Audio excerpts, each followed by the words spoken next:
Bonjour à toutes et à tous, c'est Richard Ndaïchimier. Aujourd'hui, je vais m'entretenir avec vous sur les relations publiques en pratique. On sait déjà que les relations publiques constituent un ensemble de méthodes de communication avec les différents partenaires, avec les différentes audiences auxquelles l'entreprise s'adresse, que ce soit au niveau interne ou externe. Il y a une forme d'abstraction dans les relations publiques. Nous allons essayer de partager certaines notions pratiques, surtout en se basant sur la communication, la stratégie de communication pour comprendre les relations publiques en pratique. Et je vous invite à suivre avec intérêt cette présentation. Merci. Parlant des relations publiques, je vais m'entretenir avec vous sur, plus précisément, les pratiques. Comme rappel de la définition des relations publiques, elle consiste à établir de bonnes relations avec les différentes audiences auxquelles l'entreprise s'adresse, ou bien les différents publics, ou bien les différentes populations cibles auxquelles s'adressent les activités d'une entreprise. C'est la définition de Armstrong qui, en 2016, avait donné des détails, avait travaillé sur les relations publiques. Il faut savoir que de nos jours, donc actuellement, les relations publiques consistent en la gestion des relations entre l'organisation et ses différents publics. Donc, je venais de le dire, les différentes audiences auxquelles l'entreprise s'adresse par l'entremise surtout de la notion de communication. La notion de communication est importante en matière de relations et cela a pour objectif d'atteindre une compréhension mutuelle entre les partenaires de l'entreprise, mais aussi réaliser les objectifs organisationnels, les objectifs, que ce soit des objectifs stratégiques, des objectifs opérationnels, et enfin, la communication en matière de relations publiques sert d'intérêt à la population de manière générale, de créer la relation d'intérêt général au sein de l'entreprise, mais aussi avec ses partenaires. Quelles sont alors les approches, les différentes approches des relations publiques? Il faut savoir que les relations publiques répondent au double questionnement pour appréhender les différentes approches, pour appréhender les différentes méthodes de mise en œuvre des relations publiques. Il faut savoir que les relations publiques s'intéressent au double questionnement et le premier questionnement, c'est d'abord de s'intéresser au comment bien faire. Comment bien faire ces activités, comment bien faire ces activités de commerce, ces activités de vente, comment bien faire ces activités d'achat, comment bien faire ces activités. Donc, les différentes activités de l'entreprise. En deuxième lieu, il y a le questionnement en rapport avec le comment on peut faire savoir les activités que l'on fait au sein de l'entreprise. Il faut s'intéresser à la manière de communiquer. En combinant les deux, ce double questionnement, on voit que c'est la vraie approche des relations publiques qui est mise en œuvre, qui est développée au sein de l'entreprise. Et plus pratiquement, qu'est-ce que cela veut dire quand on dit comment bien faire? Alors, il y a deux attitudes qui montrent comment bien faire. La première attitude, c'est de tenir en compte de la culture organisationnelle de l'entreprise. Qu'est-ce que la culture organisationnelle de l'entreprise? La culture organisationnelle de l'entreprise comprend les valeurs, les croyances et les attentes mutuelles des différents acteurs qui interviennent dans l'entreprise et ces valeurs, croyances et attentes mutuelles influencent fortement le comportement de ces acteurs sur le lieu de travail. En deuxième lieu, comme attitude, il y a la création d'un partenariat gagnant-gagnant. Il est important de savoir comment doivent être vos partenaires. Il faut se fixer des objectifs en rapport avec le type ou le genre de partenariat que l'on veut nouer avec d'autres entreprises, avec d'autres, surtout que les entreprises sont en concurrence sur le marché. Ainsi, les valeurs Les croyances et les attentes mutuelles constituent le socle des relations publiques, des relations donc avec les partenaires, pour accroître surtout l'image de marque de l'entreprise, et cela a comme visée l'atteinte des performances de l'entreprise. Alors voilà comment bien faire. D'une part, il faut tenir en compte de la culture organisationnelle de l'entreprise. D'autre part, il faut créer un partenariat gagnant-gagnant où chaque partie prenante tire son profit dans la coopération, dans le partenariat, dans les relations publiques. En deuxième lieu, comment le faire savoir? C'est important de savoir comment faire savoir ces activités de la part de l'entreprise. Les dirigeants des entreprises doivent s'intéresser au comment faire savoir leurs activités, les activités qu'ils font. Nous avons identifié deux moyens d'y arriver. Le premier moyen, c'est d'impliquer tous les acteurs des relations publiques. Dernièrement, tout à l'heure, on venait de parler de partenariat gagnant-gagnant. Il faut que dans ce partenariat, il y ait implication de tous les acteurs qui interviennent dans les relations publiques au sein de l'entreprise. Pour cela, nous avons identifié quelques types de personnes, quelques types d'acteurs des relations publiques. Et le premier qui y est concerné par les relations publiques, c'est le manager des relations publiques. Son rôle est de diagnostiquer les problèmes de relations publiques qui existent au sein de l'entreprise et puis les expliquer aux autres membres de l'organisation. C'est important, son rôle. Certaines entreprises n'ont pas de manager de relations publiques. Il faut savoir que ce type de personnage au sein de l'entreprise est important parce que il va il va contribuer dans l'analyse stratégique au sein de l'entreprise. Deuxièmement, nous avons identifié un type de personnage qui est le technicien des relations publiques. Lui, son rôle est plus technique. Il s'occupe des aspects techniques de la production des matériaux des relations publiques. C'est par exemple les gens qui sont des techniciens de la communication qui aident à promouvoir la communication au sein de l'entreprise, même en dehors de l'entreprise. Eh bien, il y a d'autres acteurs qui entrent en jeu dans les relations publiques. Donc, pour me résumer sur ce premier moyen, il faut savoir impliquer tous les acteurs des relations publiques pour bien faire savoir les activités de l'entreprise. Deuxièmement, il faut baser ces activités, surtout les activités en rapport avec les relations publiques, sur la communication interne.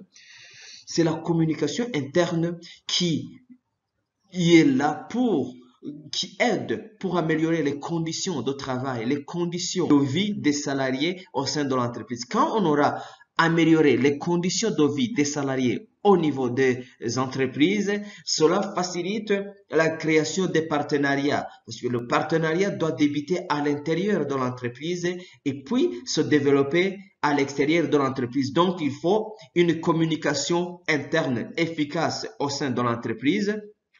Ensuite, il faut une communication avec les autres partenaires, donc les partenaires externes de l'organisation. Ça peut être les clients, ça peut être les fournisseurs, ça peut être des organismes sociaux, ça peut être les investisseurs, ça peut être les banques, ça peut être il y a beaucoup de partenaires externes auxquels l'entreprise s'adresse. Donc, la communication est importante dans les relations publiques pour la pérennité, pour la performance de l'organisation. Et l'efficacité dont je parle ici fait référence à la coopération mutuelle entre les partenaires pour un partenariat gagnant-gagnant, la confiance et surtout le respect mutuel entre les acteurs des relations publiques. Alors, j'ai parlé de la communication interne. Je voudrais un peu insister sur cet aspect des relations publiques. La communication interne est très importante dans les relations publiques et elle joue un rôle majeur pour faciliter les relations publiques. C'est un véritable conducteur des bonnes relations publiques au sein de l'entreprise. S'il n'y a pas de bonne communication au sein de l'entreprise, eh bien, les acteurs sont faibles, les acteurs peinent à développer des partenariats externes pour le bien de l'entreprise. La communication interne est définie comme étant un ensemble des actions d'échange d'informations mises en place au sein d'une entreprise et surtout à destination des salariés. Ça, il s'agit de bien créer, de créer un bon climat social au sein de l'entreprise pour pouvoir créer une bonne ambiance de travail et cela va pour la bonne production de l'entreprise. La communication interne est constituée de mécanismes d'appréhension des services qui sont rendus par l'entreprise et surtout par la disponibilité de l'information au moment opportun. La disponibilité de l'information est essentielle au sein de l'entreprise, puisque si les entreprises manquent d'informations, alors la communication entre les acteurs internes peine à se développer et cela a des effets sur la communication avec les acteurs externes. Surtout, la communication doit se réaliser au moment opportun. La communication interne est aussi considérée comme un outil de motivation des salariés. Quand les salariés sont en bonne communication, quand les salariés sont en bon terme, quand il y a une entente entre les salariés, quand les dirigeants des entreprises communiquent à travers plusieurs outils, par exemple l'organisation des réunions, tout ça permet aux salariés d'être motivés, de se sentir attachés à l'entreprise. Voilà le rôle et l'explication de ce que c'est la communication interne au sein de l'entreprise. Quel est le rôle alors de la communication interne? La communication interne permet de gérer la descente des informations et leur circulation. La descente des informations en provenance des supérieurs hiérarchiques vers les subalternes.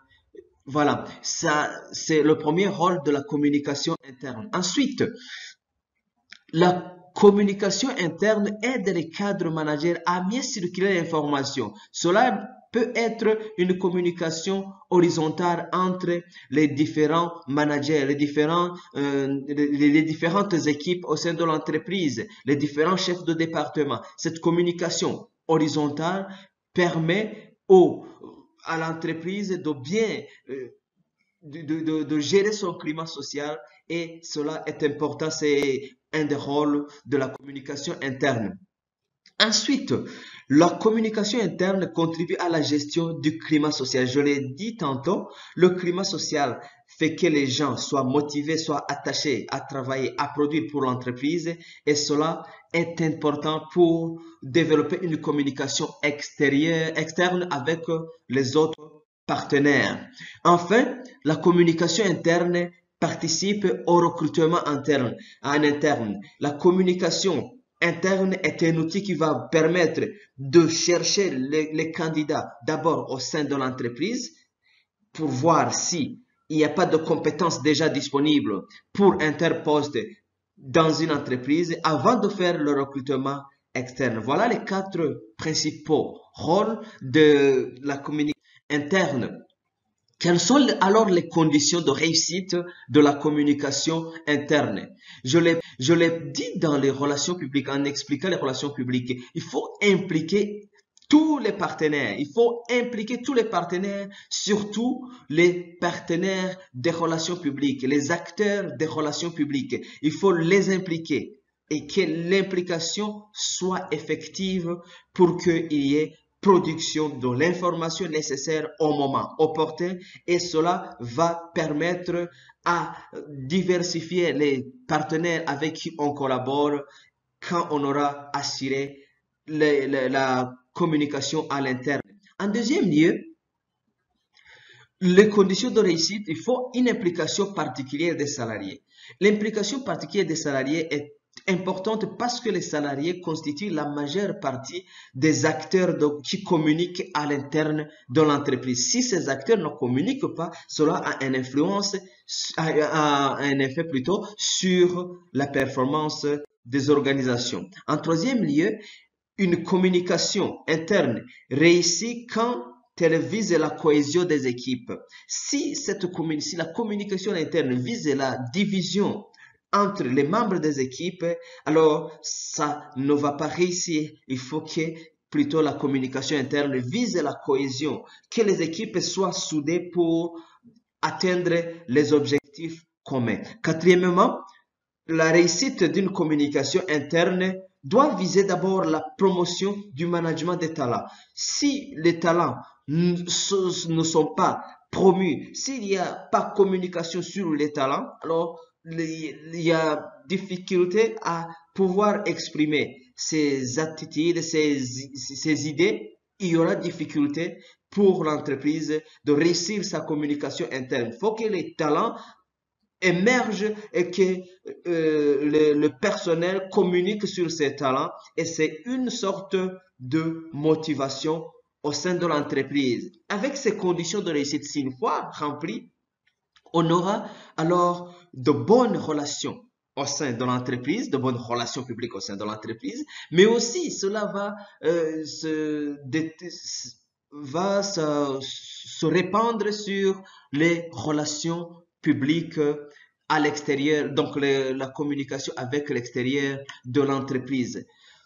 En plus de ces 4 conditions de réussite de la communication, nous pouvons nous résumer en disant que la première condition de réussite de la communication, c'est de pouvoir développer une stratégie de communication interne, une stratégie de communication qui est transparente et objective. La transparente exige que les gens communiquent à l'aise, sans faux fouiller. Les gens se parlent, les gens donnent de l'information pertinente, donnent de l'information au moment opportun, et cette information devra être objective, une information dont l'entreprise ou bien dont les autres acteurs ont besoin pour accroître la performance de l'entreprise. Parlant de la stratégie de communication, il faut savoir que la stratégie de communication est un processus qui vise à choisir et à mettre en œuvre des actions qui sont requises pour atteindre les objectifs de communication. Voilà la définition. La stratégie de communication et ces moyens, ces méthodes qui sont mises en œuvre, qui sont développées au sein de l'entreprise pour atteindre les objectifs de communication. Les composantes de la stratégie de communication sont alors, premièrement, l'analyse du marché. Il faut pouvoir diagnostiquer le marché pour se positionner par rapport à ses concurrents, pour rester compétitif par rapport à ses concurrents, pouvoir analyser alors le marché. C'est important comme composante de la stratégie de communication. Ensuite, il faut définir les objectifs de cette stratégie. Souvent, on parle des objectifs marketing parce que ce sont des objectifs qui visent à concurrencer, à rester compétitif au niveau du marché. Et cela ressort de la stratégie marketing. En troisième lieu, il faut choisir le public cible. Dans la stratégie de communication, il est important que les entreprises aient l'identification des cibles, des populations cibles, des audiences auxquelles les entreprises vont s'adresser. Il faut l'identification de cette population cible, mais aussi identifier les moyens d'accéder à ces populations. Comment est-ce qu'on peut atteindre la population cible? Quatrièmement, il faut concevoir l'axe de communication et de messages à diffuser. Il faut une orientation, il faut des règles pour communiquer. Comment est-ce qu'on doit communiquer? Quel message à diffuser? Et voilà, ce sont les éléments qui composent la stratégie de la communication. En cinquième lieu, il y a l'élaboration du plan de communication. Quand on parle de l'élaboration du plan de communication, alors on aura déjà défini les objectifs, on aura déjà choisi la population ou le public cible, et on aura conçu l'axe de communication. Le plan alors de la communication va comprendre le choix du terrain, les activités à mener sur le terrain, les différents responsables de ces activités, les mécanismes de suivi, évaluation. Et enfin, il faut finaliser avec le budget. Il faut, puisque les activités sont planifiées, il faut prévoir le budget qui correspond à ces activités. Voilà en quelques mots les composantes de la stratégie de communication.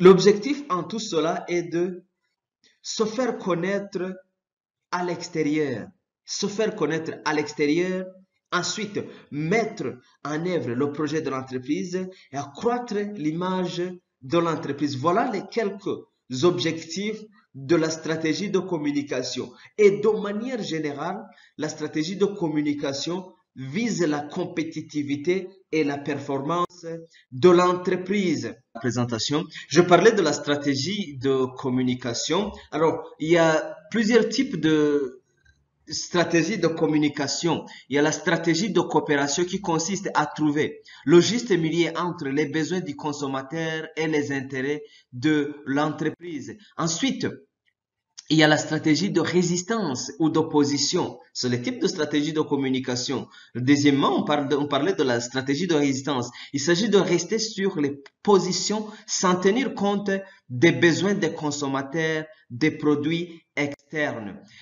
La troisième type de stratégie de communication consiste en la stratégie d'évitement. Et ici, il s'agit de s'absenter sur le terrain, absence de dialogue, pour ne pas compromettre les relations avec le consommateur, avec le public cible. La quatrième et dernier type de stratégie de communication, la stratégie d'influence. Cette stratégie consiste à faire changer l'opinion ou l'attitude du consommateur de sorte qu'il adhère aux offres de l'entreprise. Quels sont les moyens qui nous permettent de déterminer la stratégie de communication? Premièrement, il faut savoir identifier quels sont les objectifs de la communication. Quels sont les objectifs de la communication? Là, quand on aura identifié les objectifs de la communication, ensuite, il y aura la question de savoir la population cible. En fait, les moyens de détermination de la stratégie de communication correspondent ce sont des questions qu'on se pose pour déterminer, pour réaliser les différentes étapes de la stratégie de communication. En troisième lieu, il faut se poser la question de savoir quelle est la force dont dispose l'entreprise, surtout c'est pour son positionnement. Et enfin, quelles sont les ressources dont l'entreprise dispose pour mettre en œuvre la stratégie de communication. Voici quelques méthodes et supports de la communication à l'interne au sein de l'entreprise. Il y a d'abord le livret d'accueil. Et le livret d'accueil permet l'intégration des salariés. Cela facilite la communication entre les partenaires internes et aussi ça a un effet sur la communication avec les partenaires externes de l'entreprise. Ensuite, comme support ou méthode, il y a les tableaux d'affichage. Et les tableaux d'affichage permettent aux entreprises, permettent au personnel, aux acteurs d'être informés, de communiquer à l'interne et cela peut aussi aider à la communication avec les partenaires externes. En troisième lieu, il y a les conventions et les séminaires, les réunions qui sont organisées, qui sont des méthodes par lesquelles les acteurs des relations publiques communiquent. Actuellement, il y a aussi ce qu'on appelle l'intranet, qui est un ensemble, un système de réseautage au sein des entreprises qui facilite la communication au sein des différents départements, au sein des différentes filières d'une même entreprise.